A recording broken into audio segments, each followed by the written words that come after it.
Hello, today's video is about these two Spyderco knives, the Native 5 and the Manix 2, both in S110V, and I will compare them also to the Sage 1 and the Paramilitary 2. So let's start. The main selling point for both of these knives is the blade steel, which is the relatively new, or S110V, or let's say it's new in mass production knives. So these are not sprint runs, as some people on YouTube claimed. These are just normal production runs, new versions of classic knives, Native and the Manix series, and both come in these dark blue FRCP handles. So that's fiberglass reinforced copolymer, very similar to FRN, which is basically plastic, and it comes in this Spyderco's bidirectional texturing, which is very nice. Alright, so yeah, the point to get these knives is that for a relatively reasonable price you can get this new S110V steel in a solid package, and these are well-known knives. So as you can see, obviously the Manix 2 is quite a bit bigger than the Native 5, but there are also some other differences. I will just point out the most important ones. So as you may see already, the locking mechanism is different. The Native 5 comes in a back lock, and the Manix 2 in this ball bearing lock. So yeah, the locking mechanism not only determines how the blade locks, but also how it deploys, because the lockback is always if it's well done, and Spyderco makes really good backlocks, it has a lot of retention, so it's not as smooth to open when compared to, let's say, Sage 1. The Sage is for me the benchmark for smoothness in opening a knife. The Manix 2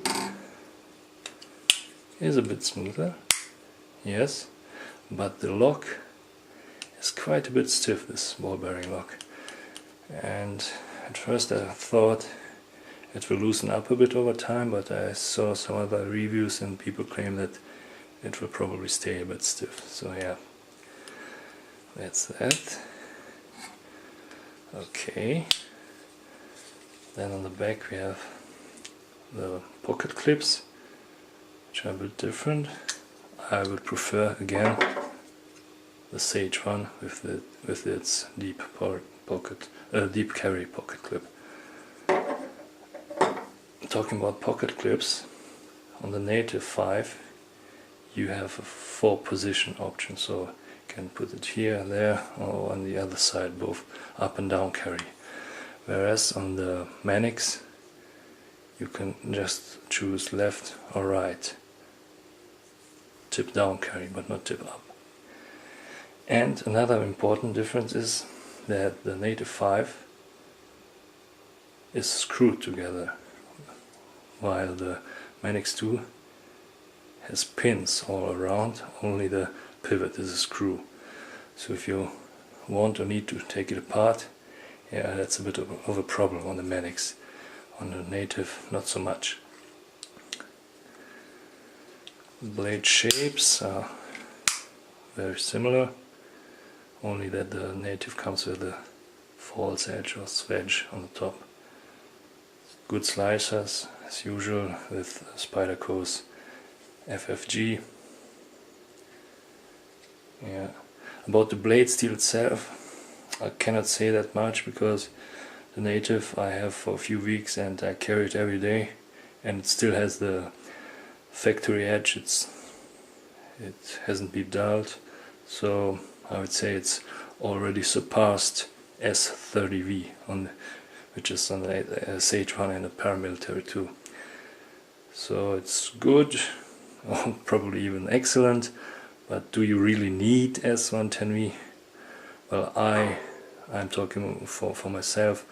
I wouldn't say that I need S110V, but it's nice to have, and as a knife guy it's more like a cool thing to try something new out. Okay, I admit I jumped on the bandwagon of S110V. I will probably never push it to its limit, but it's nice to have. S30V is in general more than enough for me. That being said, even N690 or VG10 would be enough for most people. But anyway, so yeah, these are nice knives with a high-end steel for a reasonable price. So for these two knives, the emphasis is on the blade steels, on the blades, while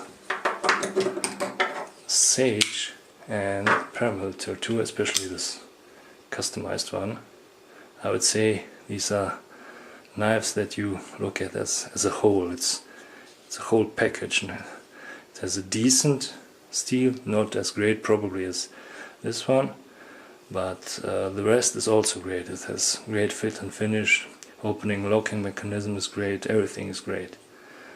While these are just about the blades. At least that's my impression.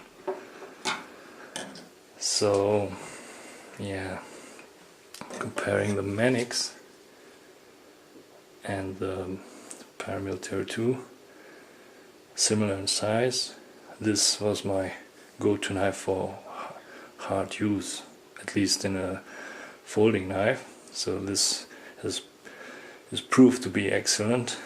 This one has yet to prove it, and I don't know, I'm a bit skeptical because both of these new knives, I don't know, you probably cannot see it, they come, as I said, with the FRCP handles, but without any liners.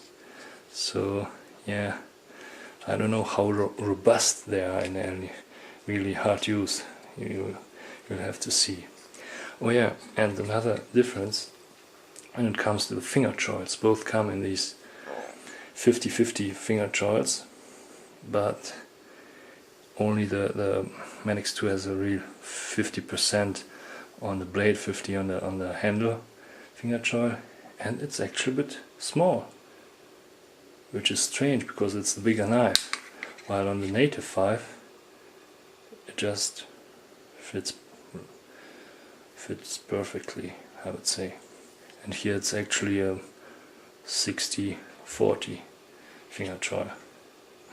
Yeah, just something to look for. And the cutting edge is a bit about, I would say, 1.5 centimeters long on the Manix 2. Yeah. Alright. Yeah. That's it. Thanks for watching.